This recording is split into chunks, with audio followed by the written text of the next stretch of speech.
We're back, another episode here, and it's been a while for me, a couple of days, and I just really didn't really want to put anything that I didn't really want to talk about. And I have a couple of topics on my head now, so letting you guys know that it's also very important that you follow understand yourself, check in with yourself, and really understand what you're doing it for, and whether you want to pursue it or not. And for me, I think some days I feel like I just want to sit down and just listen to my thoughts and think about what I really want to put out, what I really want to do. And some days I just want to talk and blab, and you'll see my content if you follow me on YouTube, Instagram, and my newly acquired TikTok. So I'm in there just having fun, right?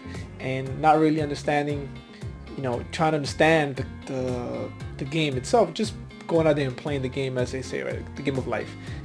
So besides that, real quick on the topic, my daughter's going, next year she's going to high school. And yes, I do have a daughter that's about to go to high school. I know people say I look like I'm about to graduate college, but no, I have a daughter that's about to go to high school, and she is, I can ask for a better daughter, but she really wants to go to these top name schools, especially in her city. Public school system is so much people, so many kids, that sometimes the kids don't get the best education, right? And I'm actually a product of the public school system here in New York City, so I'm actually pretty good, I think, for myself. But besides that, I do believe that you yourself, you make your own opportunities, you make your own way, and the more you get to know yourself, the better you get to know yourself, the more you're actually able to accomplish and actually be true to who you are and be true to what your goals are, because everybody's goals and everybody's definition of success is totally different. And I'm learning that as I get older, that you cannot follow your friends, family, close ones. You got to follow your calling, your passion, and your understanding of what it is that you want. And sometimes it might not be, I would say, it might not be understood by others. It might not be even accepted by others, but you have to be yourself. You have to be you, which is what I try to actually show on this channel, and all my content that I put out is being unapologetically, as they say, yourself. And of course, not hurting anybody else, but as long as you're doing it in a productive, creative way, be yourself. There's nobody else, right? So going back to the topic, which I got off, my topic is, the daughters. Does your school make you, determine, like the school you go to, does it determine your success in the future? And I think our generations of my parents, this was the truth, right? If you went to a good school, if you had a good trade or a good career, you lived a good, comfortable life. And I'm talking about maybe 40, 50 years ago, right? Maybe 30 years ago, maybe 20 years ago. Let's put a little bit, not too far in hindsight, right? But even 20 years ago, if you went to a good school, you had a good chance to get a good job, and you had a good career, and you were, making good money, and able to have the quote unquote, as they call it, the American dream, right? But I think now the tide has changed. I think there's so much opportunity in so many ways. Technology has come in and has given us opportunity, for example, to make these videos. People are making videos on their passions, on their arts, on their trades. People are making videos on things that, 20 years ago, it was not around. It was not available to you, and it was not even thought of, because it wasn't even even heard of. So now that we have all these technologies and all these people becoming Instagram famous, YouTube famous, all these social media channels, that everybody's actually bringing value and bringing their creativity and making a living and making careers out of these things, right? It's not just for fun. A lot of people start it for fun, but understand that it takes a lot of time, a lot of creativity to make what they make, right?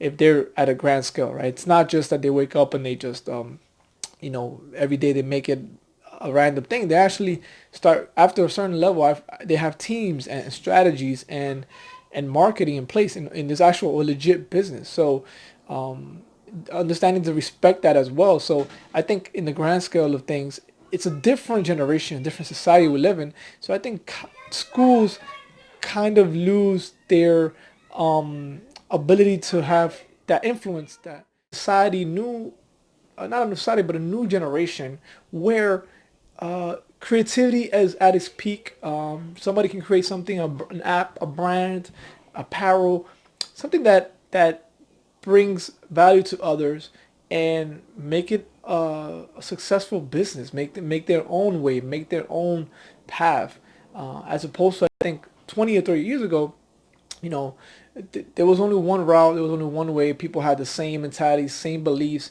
one system. Now the system has broadened, right? Yeah, there's still the same old school education system is still in place, but you can start being yourself and start understanding what you like, your interest, and what it is that you're good at. And I think what I try to explain to my daughter is I want her to follow what she likes, what her interests are, and actually what she wants to excel at. Because when you start actually doing things you like, you start trying to, I would say, not perfect it, but you try to work at it. You try to actually um, make your craft better. And obviously perfection doesn't exist, but you're on the scope of trying to make it better as you go. You catch yourself what you would want to make better. And it's like in any artist, when they're sculpting, they're actually trying to make the best sculpture they can, right? And along the way, you're sculpting certain angles and certain things here and there you might catch after you create it, but it's never a done piece. It's always a work in progress. But the fact that you're working in progress and you're enjoying it, that's basically your life, right? It's a journey. You're here to take the ride. You're gonna have ups and downs. You're gonna have moments where you plateau, and then you actually have to take a break and actually go back and work on your craft, which is the reason why I think, although I started making my YouTube channel videos every day, there's certain times that certain days that I don't make any videos because my mind does not want to do it. Again, it's not that I'm not being productive, it's I'm listening to myself and really, really trying to put things that are going to bring value. But going back to the topic, schools in itself, prestigious schools, they do have something of value nowadays, obviously, because of the name. But I think it's lost a lot of its value in the sense that there's so many other ways you can go. There's so many other routes you can do. There's not only one ticket. Before, you had to go through these systems, through these establishments to have, I would say, a chance to have a successful life or prestige life, recognition, accolades of that name, of that school. But now you can, kind of bypass that and follow your own path and learn and still be able to achieve that standard of living that you felt that you had to live, and you had to go through these establishments first to get there. Now you can bypass that and start your own business, start your own brand, start your own channel, start your own whatever it may be, and be creative as hell, right? And be able to succeed in your life in what do you want to do, and have the abundance of everything, have all the rich, all the material things, whatever it is that you want, you can have that. But obviously don't lose sight of your mental game, right? But as far as being successful, and everybody has their own definition, but as far as having an abundance of everything in life, you can do that. Everybody can do that. Anybody can do that. Anybody can start that. Obviously, it takes a lot of work and understanding, but that recognition in it, and that access and that belief, and also that opportunity that exists nowadays did not exist 20 years ago. Like, people had to go to these schools to actually have a chance to be successful, or to be granted access to some type of trade or job. Nowadays, it's totally different, and I think that schools that are prestigious and you need to have all these exams to go in are not as effective as they were 20 years ago. And that is my thoughts on that. I would love to hear your thoughts on this, guys. Let me know your ideas, and I'll see you guys next time.